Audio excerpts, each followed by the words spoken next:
Hello dear students, welcome back to my channel Physics SPC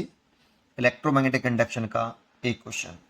A conductor square frame of side A and long straight wire carrying a current I are located in the same plane as on the figure. Frame moves in to right with constant velocity v. The EMF induced in the frame will be proportional to. ठीक है, देखो इस wire long infinity straight wire है, इसकी वजह से इधर जो मैग्नेटिक फील्ड होगा ऐसे, इस जगह पे तो कांस्टेंट होगा बेटा, इस पूरी जगह पे कांस्टेंट होगा ऐसे. लेकिन जैसे ही इधर से इधर आएंगे तो मैग्नेटिक फील्ड घटेगा. तो इससे इधर आए तो मैग्नेटिक फील्ड कम हो गया होगा और डाउनवर्ड डायरेक्शन में डायरेक्शन रही होगी. फिर इस जगह पे पूरे पे कांस्टेंट रहेगा, लेकिन जैसे इधर से इधर आएंगे तो फिर घटेगा, अगेन डिक्रीज होगा ऐसे.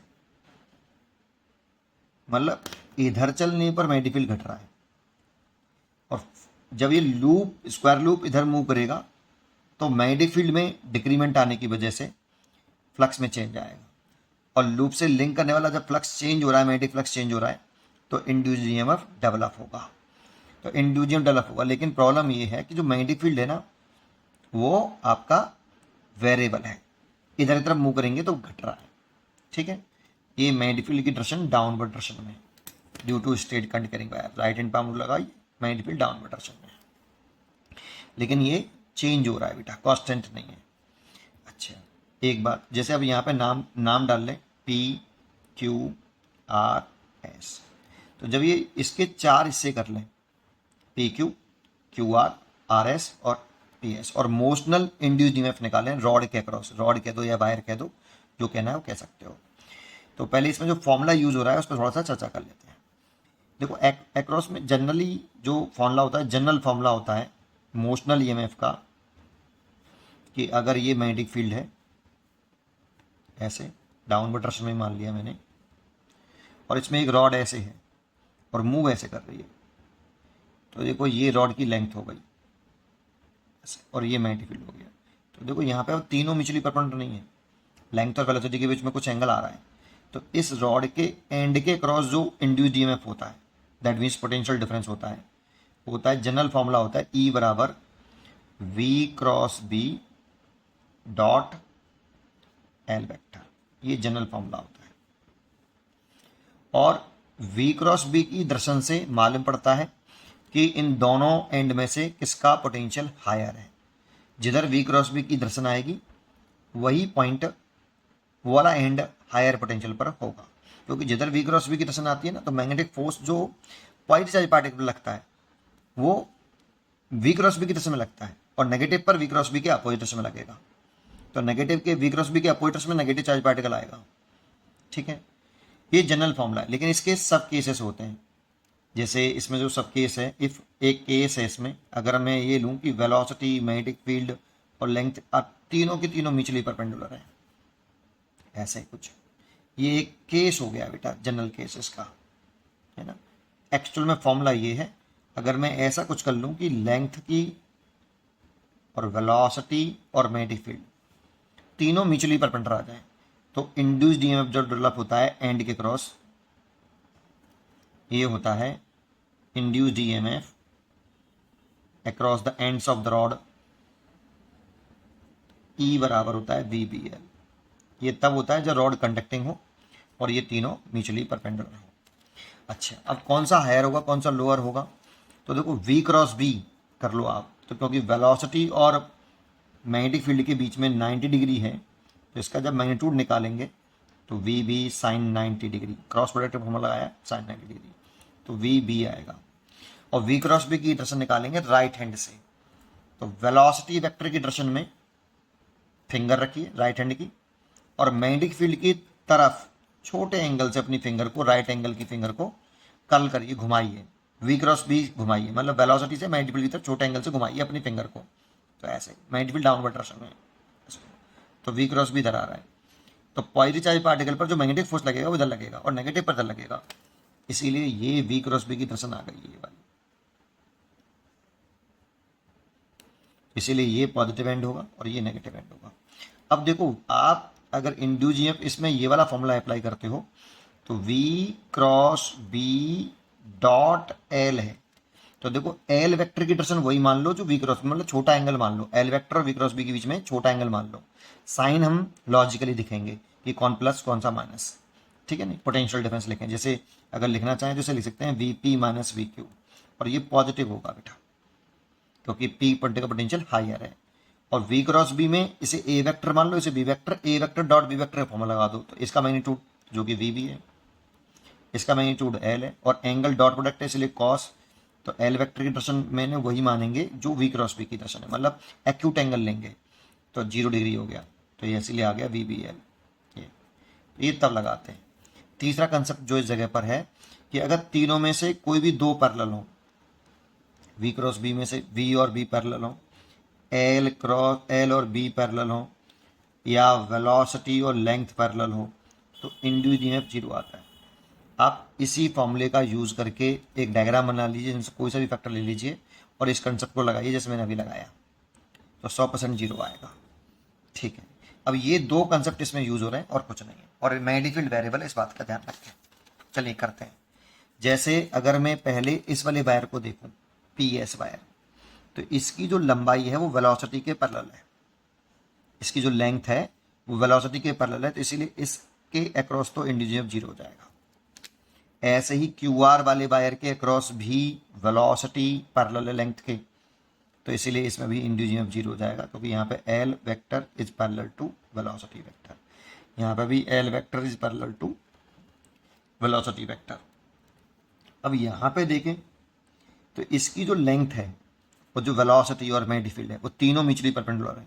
तो इसके अक्रॉस इंड्यूस्ड ईएमएफ होगा, और कितना होगा, पर म्यूचुअली परपेंडिकुलर वाले केस में VBL होता है, और ऐसे ही इसमें भी परपेंडिकुलर है। लेकिन यहाँ का magnetic field due to this current carrying wire, और यहाँ का जो मैग्नेटिक फील्ड है due to this current carrying wire, वो दोनों अलग अलग हैं क्योंकि डिस्टेंस के साथ वेरी कर रहा है वो। अच्छा, अब यहाँ पे कौन सा पॉइंट हायर है P और Q में से, वो चेक कर लेते हैं पहले। तो वेलोसिटी की डायरेक्शन ये है, तो V क्रॉस भी कर लो, वेलोसिटी की डायरेक्शन ये, मैग्नेटिक फील्ड की तरफ छोटी फिंगर से अपनी फिंगर घुमाएं छोटे एंगल से, V क्रॉस भी इधर आ रहा है, जिधर V क्रॉस भी आता है वो एंड पॉजिटिव होता है, ये एंड पॉजिटिव होगा, ये एंड नेगेटिव होगा। दैट मीन्स आप यहाँ पे एक ऐसे पोटेंशियल डिफरेंस क्रिएट होगा, देखो ऐसे,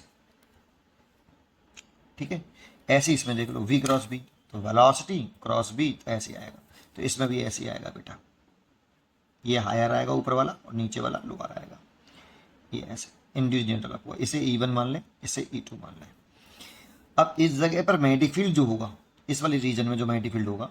वो डाउनवर्ड तो होगा, लेकिन इसकी वैल्यू इस वाले वायर के लिए तो कांस्टेंट रहेगी। तो B1 निकालना चाहें तो due to current carrying straight wire जो मैग्नेटिक फील्ड होता है, अगर कोई लॉन्ग इन्फिनिटी स्ट्रेट वायर हो ऐसे, उसके ऐसे इस पॉइंट पे मैग्नेटिक फील्ड निकालना हो जो से R दूरी पर है, तो B इक्वल टू होता है μ0/4π 2I/R। R परपेंडिकुलर डिस्टेंस होती है, 2 से 2 कैंसिल कर सकते हो, तो μ0I/2πR, ये वाला फॉर्मूला लिख सकते हो, ठीक है। और डायरेक्शन मैंने दिखाई दी, राइट हैंड पाम रूल से मैग्नेटिक फील्ड डायरेक्शन निकालते हैं जो कि डाउनवर्ड डायरेक्शन में है, थंब कंट्री डायरेक्शन में, फिंगर ऐसे और नीचे की तरफ। चलिए आइए अब करते हैं इसको। तो इंड्यूस्ड मैग्नेटिक फील्ड कितना हो गया, B1 पहले है ना, तो B1 इज इक्वल टू हो गया μ0, करंट है I/2π। परपेंडिकुलर सेपरेशन देखो, ये वाली परपेंडिकुलर सेपरेशन हो गई, ये कितनी है, तो देखो ये क्वेश्चन में x रखी है और ये क्वेश्चन में a रखी है, तो ये जो डिस्टेंस हो जाएगी ये वाली, ये a/2 हो जाएगी, तो ये वाली जो डिस्टेंस हो जाएगी ये वाली, ये x माइनस a/2 हो जाएगी, इसलिए यहाँ पे आएगा x माइनस a/2। इतना मैग्नेटिक फील्ड है, और इतना मैग्नेटिक फील्ड है तो इंड्यूस्ड ईएमएफ हो जाएगा E1 की जो वैल्यू हो जाएगी वो वेलोसिटी, मैग्नेटिक फील्ड और लेंथ, लेंथ जो है इसकी a है क्योंकि साइड a है, तो साइड इसकी हो गई a। वैल्यू पुट कर दो, B1 की वैल्यू पुट करो μ0I/2π, ब्रैकेट में से 2 एलसीएम ले लूंगा तो 2x minus a divide by 2 और इंटू a। तो देखो ये वाली वैल्यू तो आपकी हो गई, ये वाली वैल्यू मैग्नेटिक फील्ड की है ना, a ऊपर आ गया, 2 ऊपर पहुंचा दो, यस 2 से ये 2 कैंसिल कर दो, तो ये हो गया μ0 VIAV/π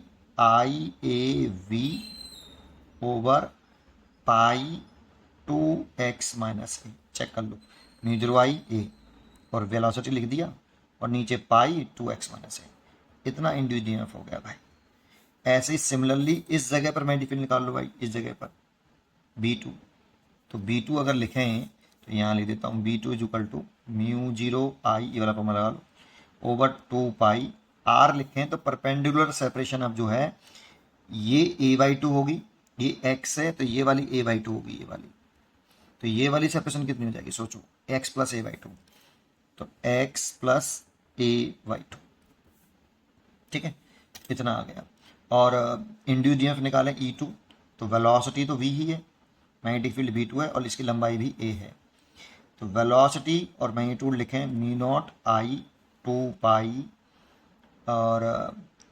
x,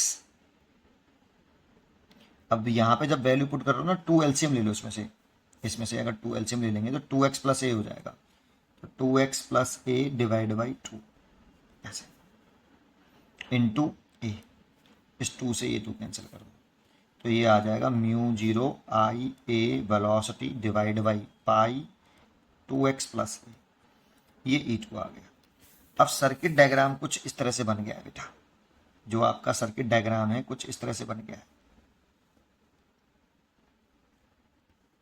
ऐसे, इसका ईएमएफ E1 है, इसका ईएमएफ E2 है, और देखो कौन सा ईएमएफ ज़्यादा है, तो देखो यहाँ पे सब चीज चेक करो, यहाँ 2x माइनस ए और यहाँ 2x प्लस ए है, तो ये कम है इसलिए E1 ग्रेटर देन E2, या ऐसे कह दो जो मैग्नेटिक फील्ड, ये वाला जो मैग्नेटिक फील्ड है वो ज़्यादा है और ये वाला मैग्नेटिक फील्ड कम है, इसलिए B1 is greater than B2, तो उस वाली कंडीशन में E1 is greater than E2। अब ये देखो ये दोनों एक ही लूप में लगे हुए हैं और सीरीज कॉम्बिनेशन में है और अपोजिंग ऑर्डर में अरेंज है, क्योंकि ये करंट ड्रॉ करना चाहेगा इस तरह से और ये करंट ड्रॉ करना चाहता है ऐसे, लेकिन लगे एक ही लूप में है तो सीरीज में है बेटा ये, और अपोजिंग ऑर्डर में लग रहे हैं तो इसकी चलेगी, क्योंकि ये करंट ऐसे फ्लो करा पाएगा, क्योंकि ईएमएफ E1 ग्रेटर है तो इस ऐसे करंट फ्लो कराएगा ये, तो इसीलिए नेट ईएमएफ जो हो जाएगा वो हो जाएगा E1 माइनस E2, इसीलिए यहाँ वैल्यू पुट कर दो तो E net is equal to E1 की वैल्यू है आपकी mu zero I A V बटे पाई, और ये मैंने कॉमन ले लिया है 1/2x माइनस ए और माइनस 1/2x प्लस ए, यहाँ से mu zero I A V बटे पाई और यहाँ से 2x माइनस ए और 2x प्लस ए कॉमन ले लिया, तो यहाँ आ गया 2x प्लस ए माइनस, है ना, और 2x माइनस ए माइनस से माइनस प्लस ए हो जाएगा, 2x से 2x कैंसिल, तो ये हो जाएगा mu zero I A V बटे पाई और ऊपर हो जाएगा 2a divide by 2x minus ए और 2x प्लस ए, तो ये पूरा टर्म कांस्टेंट है ई नेट के साथ, इसलिए ई जो नेट है वो डायरेक्टली प्रोपोर्शनल है 1/2x माइनस ए और 2x प्लस ए के साथ। ये आंसर हो गया बेटा, इसीलिए इसका आंसर है ए चॉइस इज करेक्ट। पढ़ते रहिए और खुश रहिए।